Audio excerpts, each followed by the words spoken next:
we have a market today which feels superficially like 2000. And I think it's going to play out initially like 2000. And then, unfortunately, is going to phase, as he suggests, into the 70s, where the deflationary effects on the economy and the stock market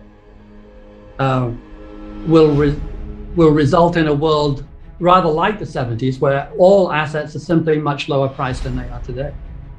A word on inflation too. I completely agree with Ray on short-term problems, which I would summarize as monetary and general Federal Reserve overstimulus for 30, 35 years, the war and COVID, all of those three influences guaranteeing that we have a relatively intractable problem in the short to intermediate term. What worries me is the longer term arguments for inflation, which is one, we are running out of people. In China, where the 500 million extra farmers precipitated globalization, they have now had diminishing cohorts of 20-year-olds for 20 years. And they are guaranteed, since they're alive now, we know the baby cohorts are dropping like a stone. They are simply going to have a shortage of labor, as is the developed world together. That is not a trivial block, the developed world plus China. All of them will be squeezed for labor. After the bubonic plague, they had a 100-year honeymoon period in which wages went up so much it wasn't reached for another several hundred years in the Industrial Revolution. And we are entering a period where labor is simply scarce, which feels to me inflationary. And at the same time, we have a scarcity beginning in resources. And we keep an original, unusual index at GMO. It's 36 equal weighted important, the most important commodities. So it's not dominated by oil. And it showed a declining pattern for 102 years from 1900 to 2002. And yes, it was interrupted by World War I and World War II and OPEC. Why wouldn't it be? But it wanted to go down. It went down 70%. It took the index down to 30. Today, 122 years later, the index is down 10%. It has gone to 90. The average important commodity has just spent the last 20 years going from 30 to 90. It has tripled. The reason is, of course, the growth of China, but I believe, fairly passionately looking at the data, that it also represents the intrinsic scarcity, the war between deeper wells, worse iron ore, etc. The best go first. The struggle is always between technology, which for 100 years got ahead of scarcity. It was 2 paces down for deeper and 3.5 paces up for technology. And now we've reached a phase where we've gone through that stuff. And now we have 2 paces up for technology and 3 paces down for scarcity. The data is screaming at us now for 20 years that we're beginning to run out. It doesn't, and a war, of course, and COVID, we're so fragile. All you have to do is cough now, and it ricochets around the world in price spikes and shortages and bottlenecks.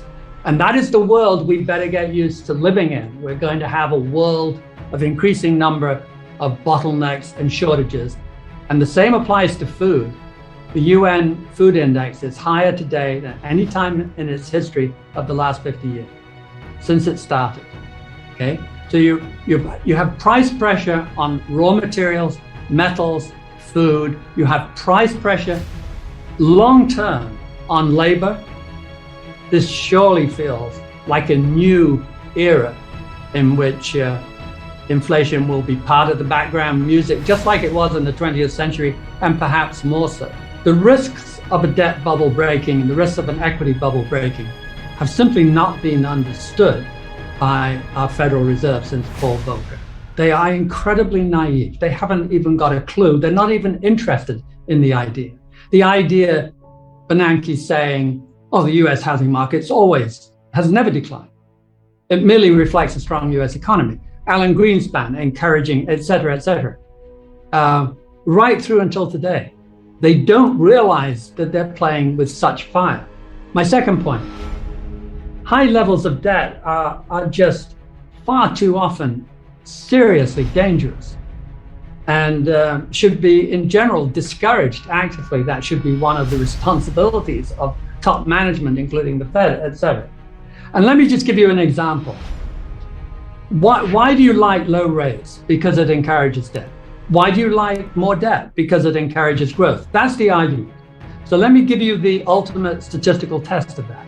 We start in 1985, and we have been modestly increasing the debt to GDP ratio, all debt together, just drifting slightly up due to technology.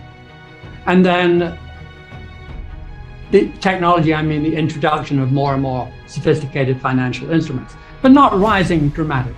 And then in 85, it kills to a 45-degree angle and shoots across any page and goes from about 1.1 times GDP to well over 3. So in that little window of 35 years, we triple the debt to GDP ratio. It's a big chunk of time. It's the biggest, most important economy on the planet, a pretty good test. So what happens to growth? It inflects downwards. And from 85, we grow more slowly. Grant you, there are many other factors at work. It's a complicated picture, but there is little room in that equation for the idea that more debt creates more growth. It is not proven in the data. It is held to be the case.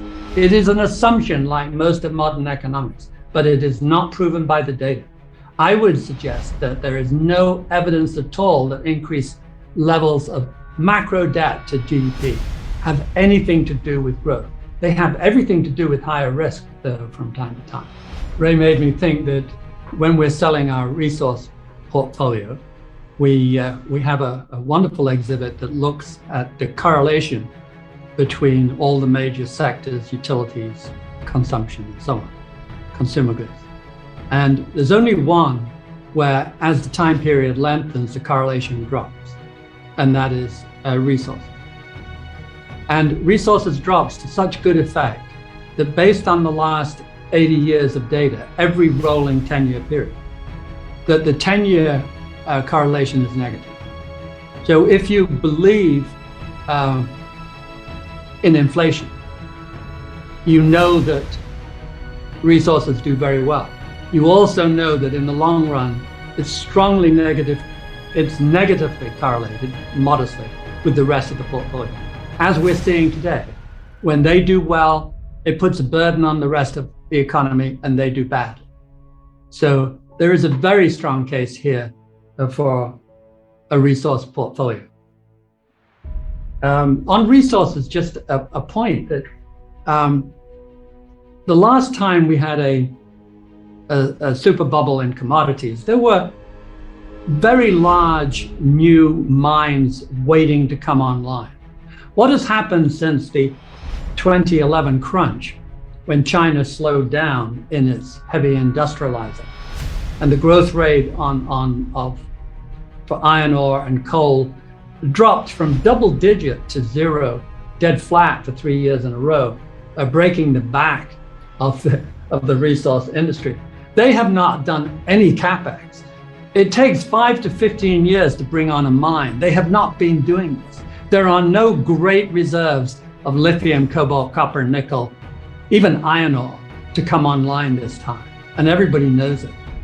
If you look at the need for these, particularly green metals, greening metals, it doesn't compute. There are no backup resources.